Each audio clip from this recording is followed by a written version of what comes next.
अस्सलाम वालेकुम, this is doctor जासन और आज हम स्टार्ट करने वाले हैं बेसिक स्टेप्स कौन कौन से होते हैं फीड फार्मूलेशन के लिहाज से।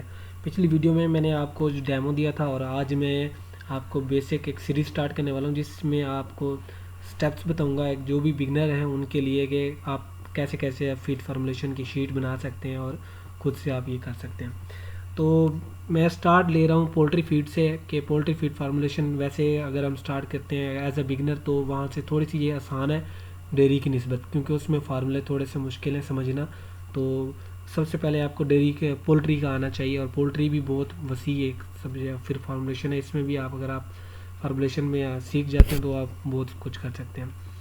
तो इसमें बेसिक आपके पास सामने एक शीट मौजूद है और ये शीट बनानी है ऐसे सिंपल। आपने क्या कर लेना है कि आपको जिस तरह मैंने पहले बताया कि आपको रिक्वायरमेंट्स का पता होना चाहिए, फीड स्टफ़ का पता होना चाहिए और फीड स्टफ़ के अंदर मौजूद वहाँ पे जो इंग्रेडिएंट्स हैं इंग्रेडिएंट्स की न्यूट्रिटिव वैल्यू का पता होना चाहिए।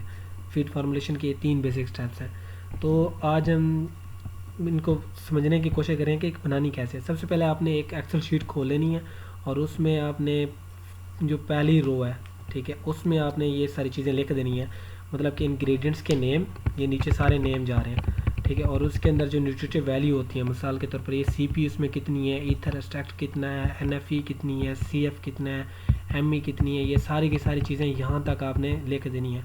और ये उसकी प्राइस भी लिख देनी है कि आपकी एक जो भी इंग्रेडिएंट्स है उसकी कितनी प्राइस है पर केजी के हिसाब से, और मिनिमम उसको हम कितना दे सकते हैं और मैक्सिमम किसका कितना दे सकते हैं। ये मैं पोल्ट्री का बता रहा हूँ कि मैक्सिमम मिसाल के तौर पर ये मेज़ है, ये 70% मैक्सिमम दे सकता हूँ पोल्ट्री के अंदर।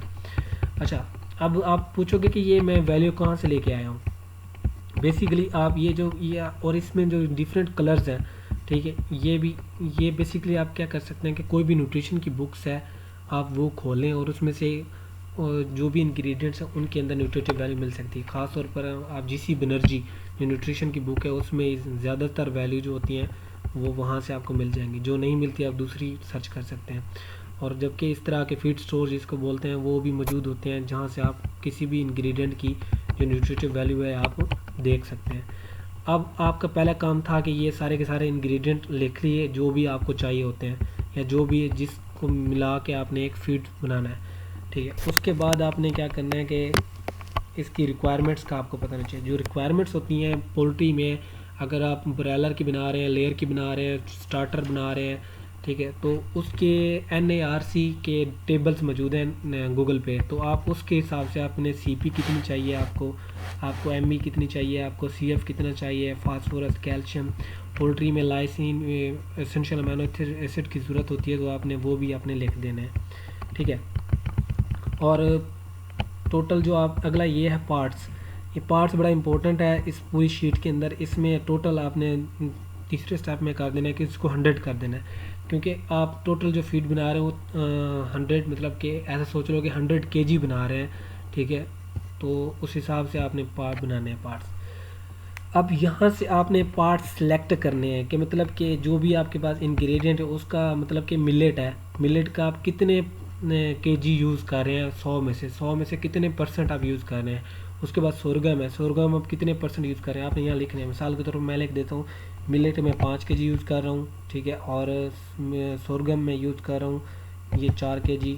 मेज़ 70% तक दे सकते हैं तो मैं तकरीबन ये कर रहा हूँ 25 kg मैं मेज़ यूज़ कर रहा हूँ, ठीक है। और ये राइस बासमती, ये बारले, ये आगे वीट ब्रांड, ये मैं 8%, ये 7% में ये कर रहा हूँ, ठीक है। ये डिफरेंट इसके मैं पार्ट्स लिख रहा हूँ, ठीक है। तो अब आगे जैसे मैंने ये पार्ट्स लिखा है उस हिसाब से इसके अंदर CP, हालांकि CP वीट ब्रांड के अंदर 15 है, ठीक है। अब मैंने 7 पार्ट्स यूज़ किए हैं तो इसमें CP कितनी आ रही है 1.05 आ रही है, ME कितनी आ रही है 1106 आ रही है, ठीक है। और इसी तरह से यहाँ पे देखो मैंने 25 पार्ट्स यूज सेलेक्ट किए हैं मेज़ के। मेज़ में टोटल CP कितनी है 8.5, ठीक है। तो 25 पार्ट सेलेक्ट किए हैं तो इसके अंदर टोटल कितनी आ गई परसेंटेज के हिसाब से 2.1% इसमें CP आई है। अब ये सारे के सारे चेंज कैसे हो रहे हैं, बेसिकली इसमें फार्मूले लगे हुए हैं। टोटल जो भी आपके पास हर इंग्रेडिएंट की जो ये टोटल वैल्यू है उसमें से जितने में पार्ट सेलेक्ट किए हैं उस पार्ट के हिसाब से आगे परसेंटेज में उसकी वैल्यू आ जाती है। ठीक है। तो ये कैसे आ जाती हैं, इसमें फार्मूले यूज़ होते हैं, तो वो मैंने फार्मूले आपको बताने हैं यहाँ पे। जैसे आपने यहाँ पे सिलेक्ट किया, आपने इधर आ जाना है और आपने इक्वल का ये जो इक्वल लिखना है। इक्वल का मतलब ये होता है कि आपने कोई भी फार्मूले लगा रहे हैं, फार्मूले आपके पास ये होते हैं, ये सारे के सारे फार्मूले आप यूज़ कर सकते हैं, ठीक है। तो अभी मैं ये करने लगा हूँ। तो सिंपल फार्मूला ये है इसका कि ये लिया, ब्रैकेट लगाई, और सीपी आपने देख लेना है कि दूसरे खाने में सीपी कौन सी है, कहाँ पे है। इधर देखो,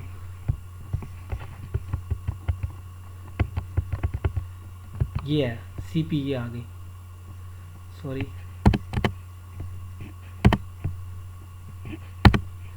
ये इक्वल का निशान, ब्रैकेट, और इसके आगे आपने क्या करना है, सबसे पहले सीपी वाले खाने को क्लिक करना है। अब सीपी जो ये वाली वैल्यू है ना, इसको मैंने डिवाइड करना है किस पे, 100 पे, ठीक है। ब्रैकेट क्लोज और मल्टीप्लाई कर देना है पार्ट्स के साथ, कि मैं इसके कितने पार्ट्स यूज़ कर रहा हूँ। ये देखो ये पार्ट्स है, इसको मैंने क्लिक कर दिया, ठीक है। अब इसको मैंने इंटर कर लिया। अब इसके अंदर फार्मूला आ गया। अब देखो मैंने 5 पार्ट्स यूज़ किए मिलेट के, और उसके अंदर सीपी कितनी है, 0.5।